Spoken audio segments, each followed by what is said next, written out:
Հանկարծ հարսանի ոչ մի բան հանկարծ այնտեղ տեղի չունենա։ Այդ որ լավ հոգեհանգիստ լինի, կարելի է անել, բայց հարսանիք թող գնան Դուբայում անեն, թող գնան Վրաստանում անեն, թող գնան ուրիշ տեղեր անեն, սա ինչ հարսանիք անելու տեղ է ձեր ցավը տանում։ Հայաստանը ձեզ համար հարսանիք անելու տեղ է,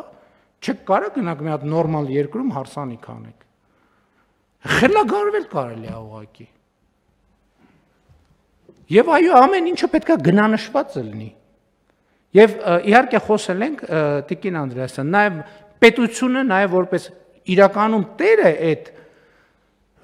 օբյեկտների եւ հուշարձանների կառավարությունն է, եւ ես պահանջում եմ, որ այնտեղ ստանդարտներ դրեք։ Չի կարա մեկը իր 5 կոշիկները տանի բանում պահի, եկեղեցում պահի։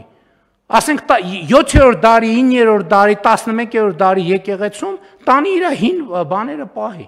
Կամ միջոցառումներ են անում, շատ լավ, ոչ մեկ դեմ չի։ Հարիսա են քեպում, մատաղ են անում, էս են անում, են անում, շատ լավ։ Հետևներից թող մաքրեն։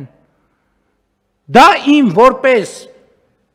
հոգևոր զգացմունքներ ունեցող մարդու եւ համոզված եմ բազմաթիվ մարդկանց ինձ վիրավորում է, որ ես մտնում եմ, այնտեղ տենում եմ աղբանոց են սարքել։ Եվ ես ձեզ անկեղծ ասում եմ, բացի 1-2 տեղից, որտեղ շատ մեծ ֆոկուս կա, պաշտոնական բաներ կան, ինստիտուտներ կան, բոլոր տեղերում համատարած այս վիճակն է, բոլոր տեղերում, խնդրում եմ գնացեք ստուգեք։ Ու ոչ մեկ սրա մասին չի ասում, ես չեմ հասկանում, ոչ մեկ չի տեսնում, ոչ մեկի ձեռը բջջային հեռախոս կամ սմարթֆոն չկա, որ նկարի ասի, ես ինչ է, մեր սրբավայրում ես ինչ վիճակ կա։ Զարմանալ կարելի է ուղղակի։